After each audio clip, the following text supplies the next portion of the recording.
Okay, welcome finally to the last part of our user registration tutorial.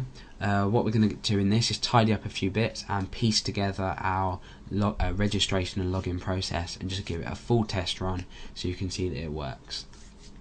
Okay, so from the last part you saw that I registered myself into this database. Everything's worked out okay, and I'm at the login screen here. Now if I go and try and log in with this, let's say username is Alex and my password, which was the password that I used, I can see that when I click login I get an incorrect password. Now this doesn't mean that my username hasn't been found. So for example, if I typed in a load of, oh that's my stupid laptop, typed in a load of rubbish here and then typed in my password, it will tell me that my user doesn't exist. What this is saying is that my user does exist, but in fact my password's wrong. Now the reason my password is wrong is because my plain text password at the moment is being compared to my MD5 encrypted password inside my database.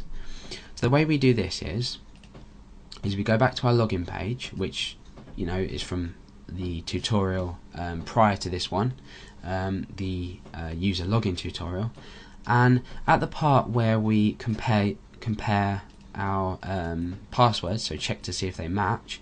That's checking our username there, and this is checking our password. What we need to do is we need to check our password. At the moment, let's say I typed in my password, which is SlicerUK1. It's just a password I've used since I was about 10 years old, but SlicerUK1. Now that's the password I've been typing in here, so SlicerUK1, okay? And this is checking this. Now this password here is equal to SlicerUK1, but this password here is equal to this, so we're not getting a comparison. And the way we just change this is we encrypt our password. So now this will actually equal this. So this is encrypting SlicerUK1, which is in fact this being equal to SlicerUK1, if that makes sense. So we're comparing our MD5 encrypted password to our MD5 encrypted password in our database. And let's say when I resubmit this form, log in, let's try again, UK1, log in, we're still not getting it. Right, so let's give this a check. Password equals post password, so MD5 of that password. Let's maybe go back, refresh this.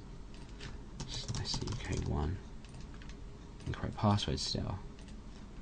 Right, now I know the problem here. The problem is that our MD5 password is absolutely correct, but what it's being compared to is password that's been cut short in our database due to the fact that if we go to our structure and we go down to our password field here and edit this, we've currently got a length of 25 as its limit.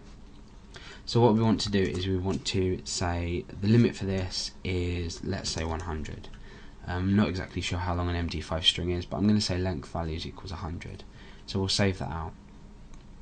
Now what I'm going to do is I'm going to browse my table and I'm going to delete this value and I'm going to go back and I'm going to re-register. So register, full name in there, choose a username, let's say Alex, like I said before, choose a password, I'm going to say SlicerUK1, silly password, and I'm going to click register. You have been registered, return to the login page.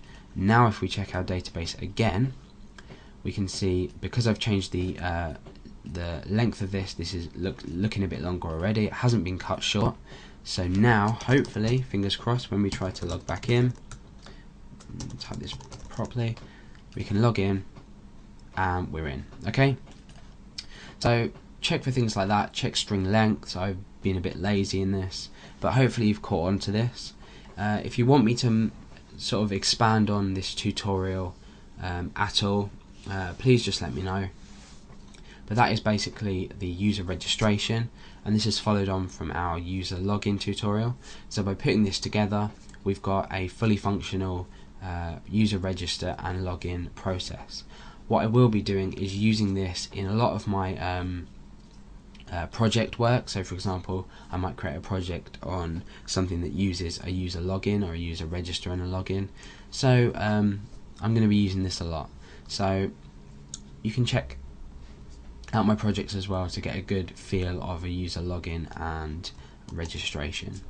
Okay, now if you've got any questions or you'd like me to expand, like I said, on anything, please just let me know. And if you haven't subscribed already, please do subscribe for updates, future video updates, and I'll see you guys soon. Thanks a lot for watching. Bye bye.